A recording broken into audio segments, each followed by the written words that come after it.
Hello and welcome everybody, and thank you guys for joining me again. My name is Wilkie and I'm here with the first update on my progress in Lost Ark. And as I told you in the prior video to that, essentially I'm trying to learn all the new intricacies of Season 2 that came with Lost Ark. Pretty much just going to cover a few things that I have done, share my gear, my skill point score, and a few points here and there. So first off, I guess two of the most important things is currently my gear score is 880, so I did make some slight progress. And truthfully, progressing at this level of gear takes quite a bit of time, especially since I'm not fully aware of how to speed up everything, despite buying the stuff with gold from the auction house. But I'm not really that big on gold, so I can't really just take that route. I did, however, figure out most of the things that I am able to progress. So essentially, once you're down to have the Kaiser equipment, you're just gonna upgrade it, enhance and temper it, whatever you want to use. And to get the materials, most of them you will be able to get them through Chaos Dungeons, and I didn't do Chaos Dungeons for a while, so essentially I cut myself short of some of the materials. Also, I'm not doing raids every day, so there are a few things that I should be doing in order to get more out of these things. The second thing, which is probably the most important thing when it comes to PvP, are these skill points. I'm currently at 294 skill points, so coming from last video, we did actually make a significant jump. Depending on my efforts and my RNG luck, I may be able to get to 300 skill points by the end of this week, at which point, honestly, I'm pretty much just gonna leave it there, because I think the remaining skill points are very time-consuming to get. Tower of Doom, I may be able to get the one in floor 20. I think it's floor 20, I'm not sure. Floor 50 is definitely out of bounds, so this one's out of question. Giant's Hearts, these are the two that I'm looking for. You get one for 4 and one for 6 Giant's Hearts. I'm definitely going to look for at least the 4 one. I should be able to get 6 Giant's Hearts probably in 2 weeks, just by playing and doing daily stuff. Reputation, Sunny Island, I will work on that one later. I think all of these quests are in Peyton, which I can't access yet. I think I need 900 or 915 item levels, so that'll take quite a while until there. So these are definitely out of bounds, and Giant's Hearts, I think 10 and 12 are definitely a long haul as well, just as Seeker's Marks, because yeah, I mean, I tried really. And this is the progress so far. So I did actually improve some of these adventure books quite significantly, but finding those dreaded traveling merchants is insanely annoying, I can tell you that much. So I pretty much quit doing that, because I don't think it's worth it to work that hard, especially with the PvP patch on the horizon. We don't really know when we're going to be getting it, but it is going to come at some point. So I'm not really feeling too much when it comes to grinding my ass off in this version, at least. Once it comes to an AAU, it's a different ballgame. But yeah, that's really that. A few other things I pretty much learned is I did manage to complete a lot of these missions. Some of these are still open, so I still have to do platinum fields. I still have to do some of the later raids. Same goes for here, but I am just actively or semi-actively trying to work that one out. Last but not least, I did dabble in with the manor, with the estate that you get. We're just gonna hop on there really quickly. Basically, it's another form of progression that lets you farm resources. I'd call it semi-passively, because there is some active parts that you have to put in first in order to get the stuff.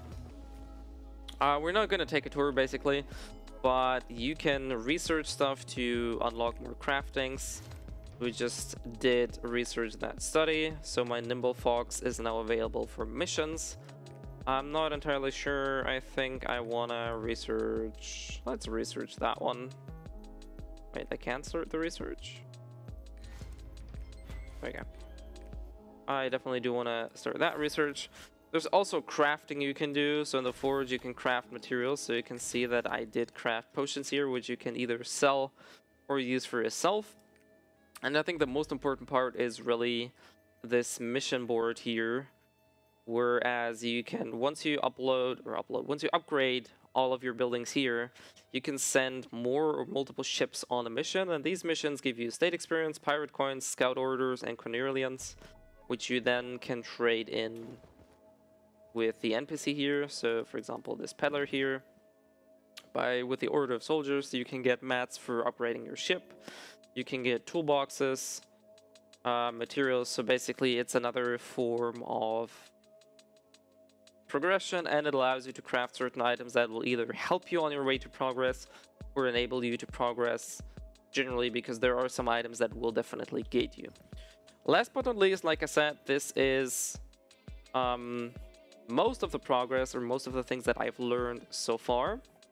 The last thing that I do want to mention, or I do want to show you really quickly before we end this video, is that I did start working on life skills, as they are pretty much one of the main components that will allow you to progress, or that are needed to progress in your manor and estate.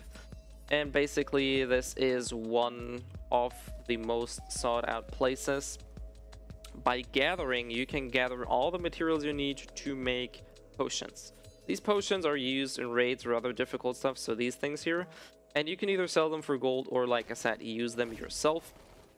I'm pretty much looking for gold at this point, but I'm definitely also needing them. So I'm not sure if I'm gonna sell all the ones I have or just freeload on something. But yeah, like I said, life skills are there too. I'm not gonna dabble about life skills too much here. They definitely, like I said, are important. First, he's gonna steal me that mushroom.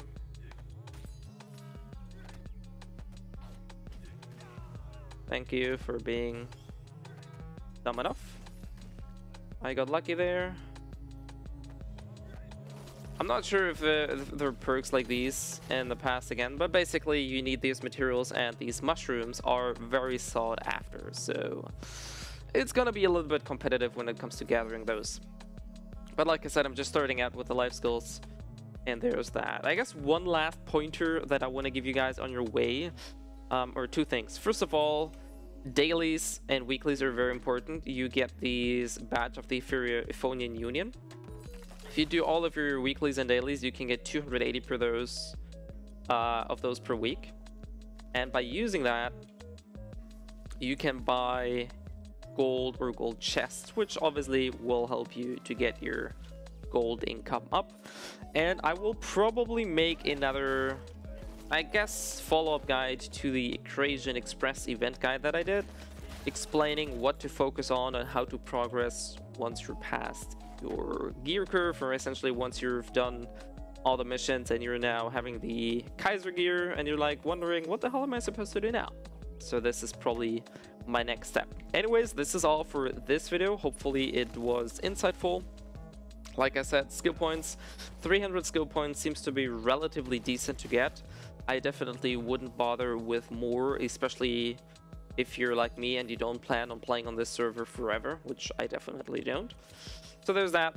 Last but not least, I will stream as usual every Monday and 1700 CST, and other days that I will announce on Twitter, Discord, and any other social media that I use. You can find the links below in the description.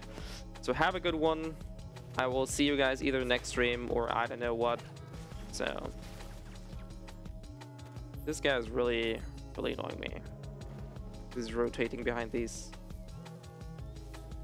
But hey, we shall see. So have a good one, stay safe, and I'll see you guys next time.